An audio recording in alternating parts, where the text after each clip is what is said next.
Hi there, and welcome back to another episode at Station Road. Now today we're just going to take another wee break from all the layout extension series, which is coming along well, but it's really in the phase of installing point motors and so forth, so there's nothing really major to report at this stage. So for something a little bit different today, what we're actually looking at is installing some sound into this Hornby Class 31.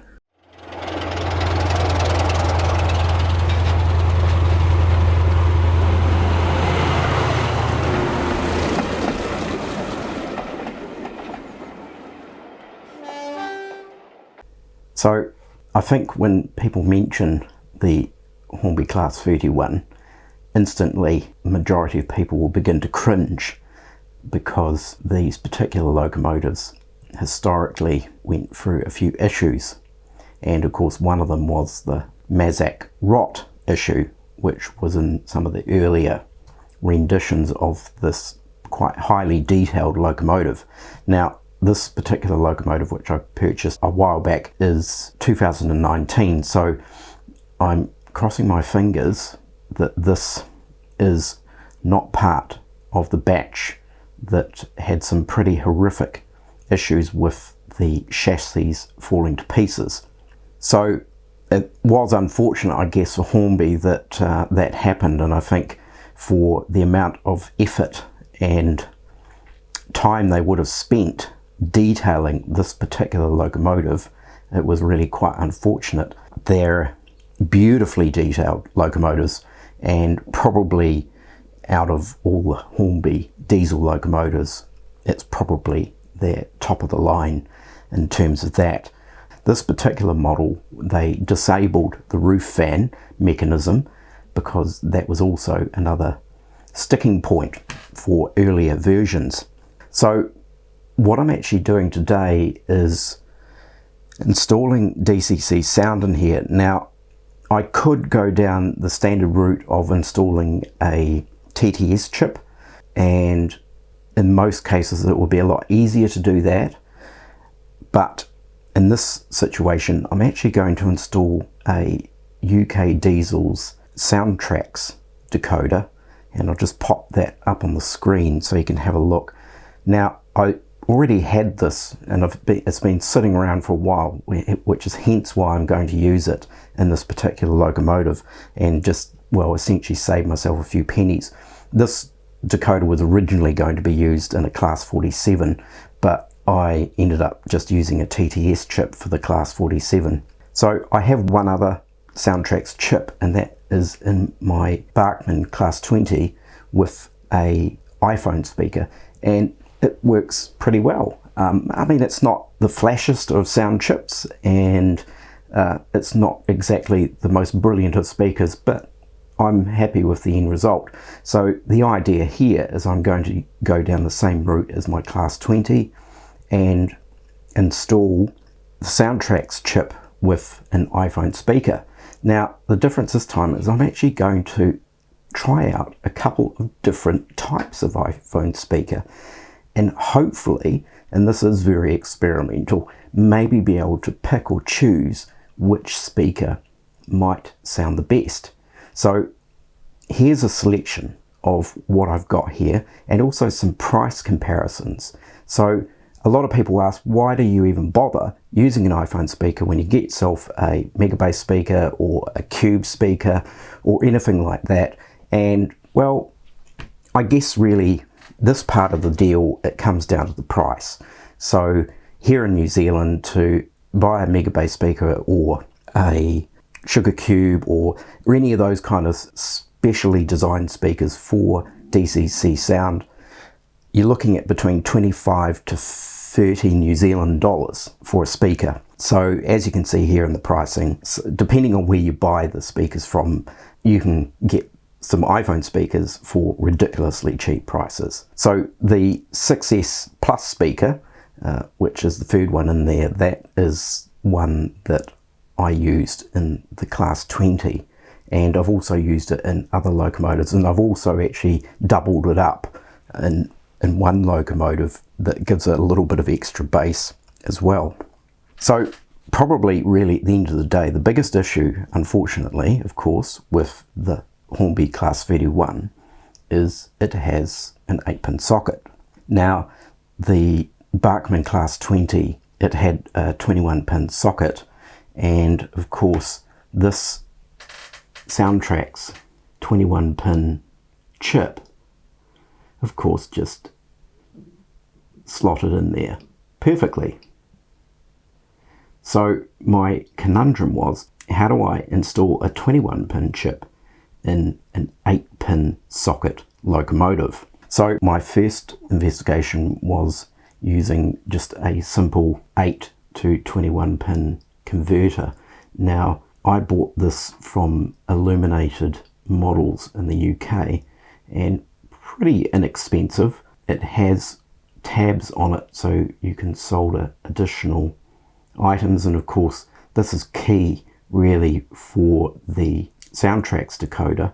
Unlike a TTS decoder where the speakers are actually hardwired to the decoder rather than to the actual PCB board on the locomotive, this enables you to wire up the speakers, because as far as I'm aware, in this locomotive here, I could be wrong, and if anyone wishes to correct me, they can do so, I don't think there is any solder tabs for speaker connections directly onto the PCB board. Now, going back to this device here, I was always concerned that you're going to have space issues, because by the time this is mounted into the 8-pin socket, and then on top of that you've got to add in your decoder on top of that, and you can see they've covered the terminals on the 8-pin socket with some silicone of some sort to protect it,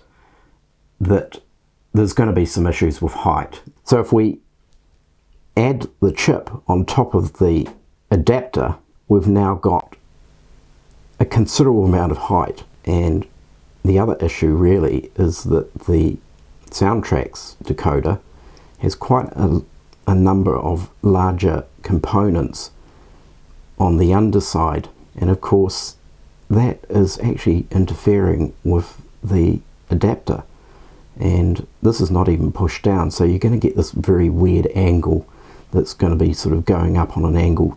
And really at the end of the day, I think this particular adapter is really only going to work if you've got quite a substantial amount of space above the 8-pin socket. So unfortunately it wasn't really going to be suitable in this scenario. So the other option, and this is actually from the Soundtraxx range, is a converter such as this. Now this has your 8-pin socket, and then you've got a 9-pin JST socket in there, and then you've also got tabs for speakers and extra lighting, and even a Stay Alive capacitor can be installed to this. And combine this with this 8-pin to 9-pin JST harness, also from Soundtraxx, we have the ability to plug the harness into the adapter, and then we can plug the chip in there, and this of course gives us the ability then to place the whole chip setup somewhere else in the locomotive to a degree. Of course it is really determined by the length of the harness. So that is the idea behind setting up some DCC sound for this Hornby Class 31. So before we get into opening this up and installing this chip, just thought I'd mention actually the curious thing about the UK Diesel's Soundtraxx decoder is that it actually comes with 6 diesel sounds. So the locomotive sounds that this particular chip has is the Class 20, the Class 31, which we've got here, a Class 37, a Class 47, a Class 66, and also unusually the Derby lightweight DMU. So you set up the particular sound that you want for your locomotive through one of the CV settings. So we'll get started with this installation process, and of course I have my array of iPhone speakers here, so we'll get some wiring soldered up for each of these speakers, and we'll get some wiring onto our adapter so that we can swap out speakers and see how the different speakers sound with this chip.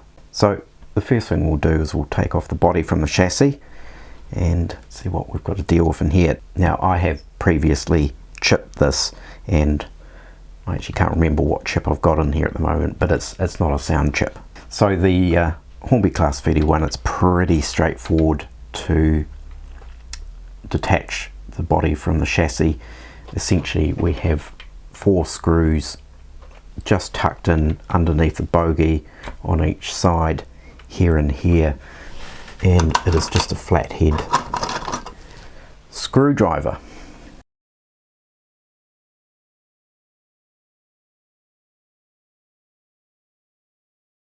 So that's the 4 screws loosened off. Now you just have to be careful lifting the chassis out of the body here, because I think there are some cables connected in here, so just lifting that out.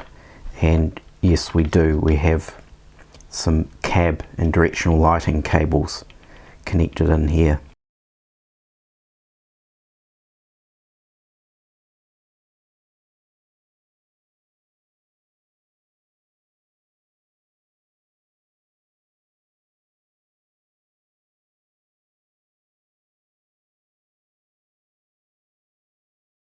So just checking the harness length here. So we've got our socket, which kind of unfortunately is at the opposite end of the board to where there is a reasonable amount of space. Now here's this fan mechanism that I was talking about, and in this particular model Hornby disengaged or disabled this whole system, so you can actually see in here the flywheel where the rubber band used to be connected to, and originally there was a drive shaft that came out from here. But what we're actually going to do is we actually need this space for the actual speaker, and I've seen plenty of videos where essentially at the end of the day this whole mechanism has had to come out so that it can accommodate a speaker in here.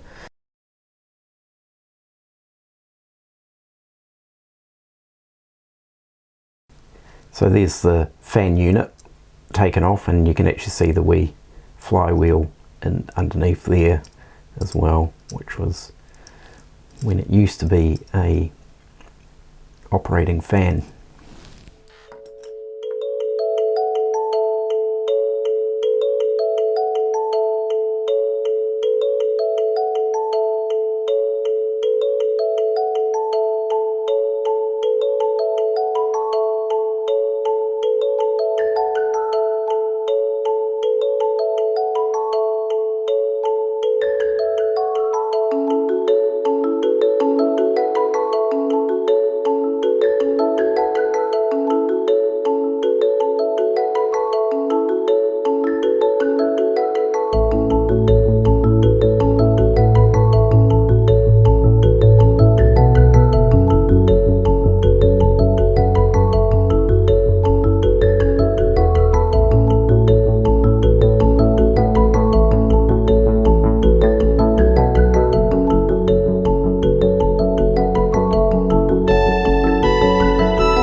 So when it comes to programming my locomotives, and in this case programming the Soundtraxx decoder, I use the JMRI software DecoderPro, and this is just simply set up on a Windows PC, and I just use one of these very simple and straightforward controllers that is hooked up onto a test track.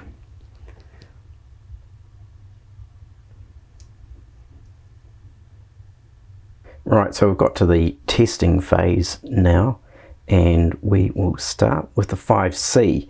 Now, I'm not going to run through all the sound samples on this chip. Basically, I will just start the engine up and do a high and a low horn, and we'll just leave it at that so that we can compare across the board. Now, another thing too that I probably wanted to sort of outline, like I did an enormous amount of research into discussions about the polarity of speakers and things like that, because unfortunately I couldn't find out which way around polarity went on any of these iPhone speaker terminals. But after doing a considerable amount of research from some expert opinion, there isn't really anything hugely critical if you get the speaker wired around the wrong way, because in this situation I'm only using a single speaker. It's a different story if I was using two speakers. Then it is important that they both have the same polarity. So in this scenario it's not as critical.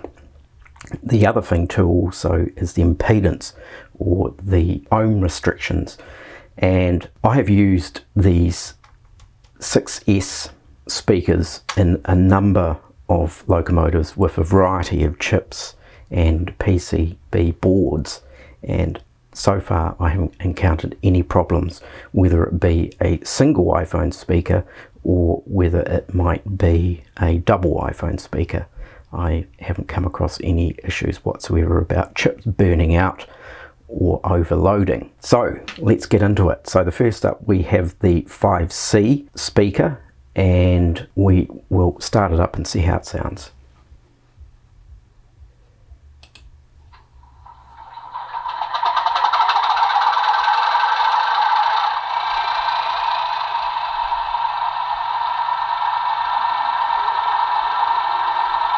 And that doesn't sound too bad. We'll do a high tone horn. Sounds a bit rattly, and that sounds a bit rattly too. It could be the fact that there is some other attachments on the speaker which I will be trimming off if I end up using this speaker. But there's the 5C.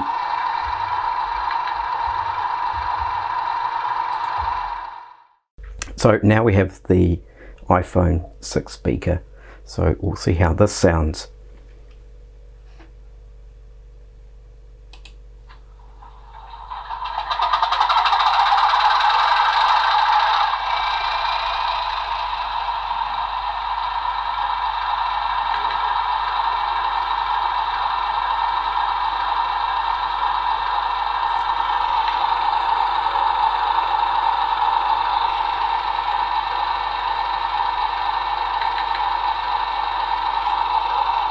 It definitely has more high frequency in it than the 5C did.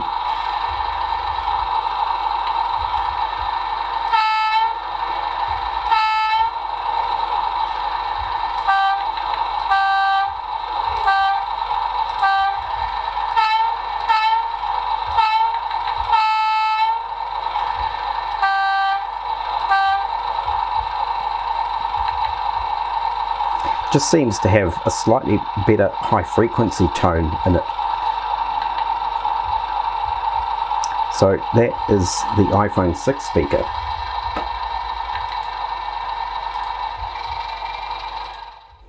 Right, so this one here is the 6S, and this speaker is the one that I've actually used quite a bit. I've used it in the Class 20, I've used it in my Class 37, and I've used a double version of this in the Class 47. So we'll see how this sounds.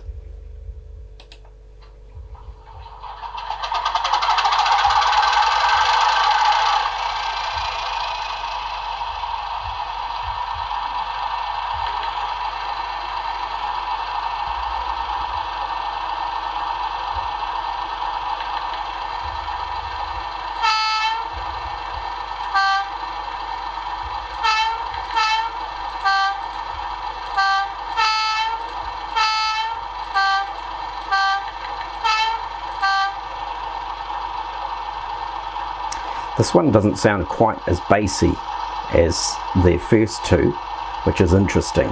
It's got a slightly more tinny sound to it.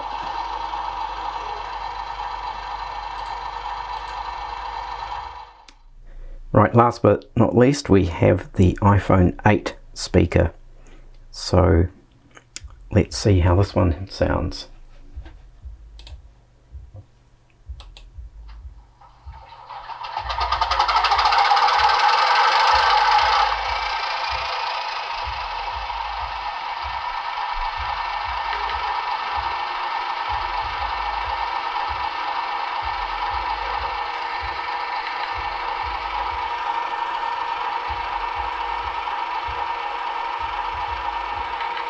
This is sounding quite promising.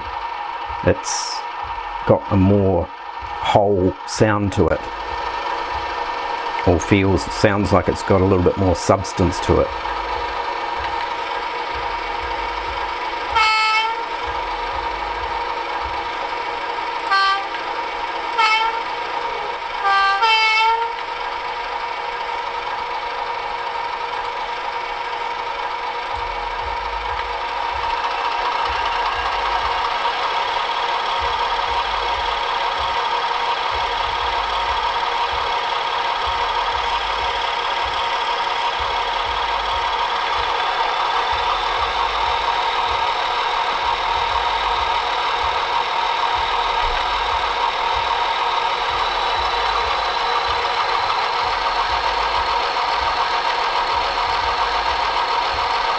I like the sound of that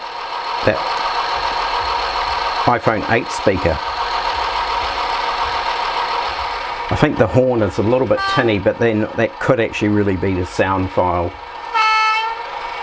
as opposed to the actual speaker itself, and I'll probably tone down the horns in terms of their volume because they don't need to be as loud as that. So I think the iPhone 8 speaker is the speaker of choice for this locomotive. So now that we've chosen our iPhone speaker, and that being the iPhone 8 speaker, so now it's a case of working out how to install it into the Class 31 chassis. Now you'll see on the speaker here there are a number of sort of tabs poking out in various places. I will probably actually just simply clip these off. I think they won't be necessary and they may get in the way. So that's one thing to do with the speaker. Now this was the mounting component for the fan. Now I'm going to leave this out and probably secure the fan to the underside of the grille in some way so that we then have the space in this area here to install the speaker and also the decoder. So my thoughts are to actually recycle the screws that we used from this component here and make up a sort of flat plastic panel area here that I can then just mount the decoder and speaker onto. So one of the interesting things I've noticed about this particular flat area here, and I'm not sure where it's going to show up, it is slightly stepped down, so I'm going to have to accommodate that between the 4 screws there. So what I'm actually going to use, and I'm a big fan of using recycled materials, is a bit of plastic from a ice cream container lid, and I guess some plastic card would do the job, but this is just floating around, and it is the Hokey Pokey Deep South ice cream. A very nice ice cream indeed. So one of the other things I wanted to cover too was the wire that I actually use when I'm wiring up decoders and speakers and the like inside locomotives. Now, we all know that this can be exceedingly difficult and tricky, trying to get wiring fixed in and sorted out around all the components and the chassis framework. And so I use this particular type of hookup wire, which is silicon coated hookup wire. Now, it is incredibly flexible, and you can actually pull the coating off just simply by pulling it off between your fingernails. But the great thing about the silicon coated wire is that it can actually get into all sorts of nooks and crannies within the chassis and the circuit boards and so forth. So it is a good wire to use for this particular type of work. I don't use this on the actual layout itself. I have a different wire that I use for that. So I think what I'll do in this process actually is we'll go through it as a speeded up process. We'll start by fabricating a flat area here that the speaker and the decoder can be situated, and then we'll sort of mount that into place. Now, often I actually just use a bit of double-sided foam tape to mount things down, because it is still relatively easy to pull them up if you need to change something. This next part that we'll actually look at is with the actual body of the locomotive itself, and working out a way to position this fan in here so that it is actually part of the body rather than the original mounting component that was on top of the chassis. So I noticed on here there's 4 lugs positioned around the outside of the fan grille. So what I might do is make up a strut that maybe just goes across 2 of those and mount the fan on top of that, and then fix that down onto those tabs, and that might be the easiest method. So we'll get started and see how it goes.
Right, so we've now got the locomotive back together. So as you could see from the tail end of that sped up footage, the room inside the locomotive was actually a lot tighter than I anticipated. So it was a little bit of fiddling around to get it to fit, and as a consequence there really isn't any room left in there to try and attach the fan to the underside of the grille. So the actual speaker here is absolutely hard up against this grille. So if we take a closer look, you can see just how close that speaker is to the underside of the grille, and you can actually see just a little bit of the wiring in there. I'm going to touch that up with a bit of black paint so it's not so obvious. But yeah, unfortunately that is one of the limitations, I guess, of this locomotive. And even if it was using Hornby's TTS and their horrible little round speakers, you would have still struggled to find space in here. So we'll get this on to the track, and fingers crossed it's all still in good working order.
Right, well, we have some success with some DCC sound into the Hornby Class 31. Now, it's certainly turned out to be quite a lengthy video, but I kind of felt that there really wasn't any way I could edit or cut it back without really actually sort of losing, you know, to me, quite important sort of information throughout the video. And of course, at the end there, I haven't really fine-tuned the CVs yet in terms of the actual running of the locomotive itself. So I actually found this too with the Class 20, although it seems to be more prominent with the Hornby in terms of its speed, acceleration and so forth, and it often takes quite a bit of fiddling around with CVs until you get a nice balance. And actually, in saying that, if anyone else out there has used Soundtraxx decoders with Hornby locomotives and has sort of been fiddling around with CVs and come up with some kind of optimal CV settings, I'd be more than happy to hear from you. So in the next video, we're going to get back to the extension, and there is one final bit of track substrate construction to do, and that is to do with the lower internal loop line. So until the next video, take care everyone, and do look after yourselves, and I will catch you next time. Bye for now.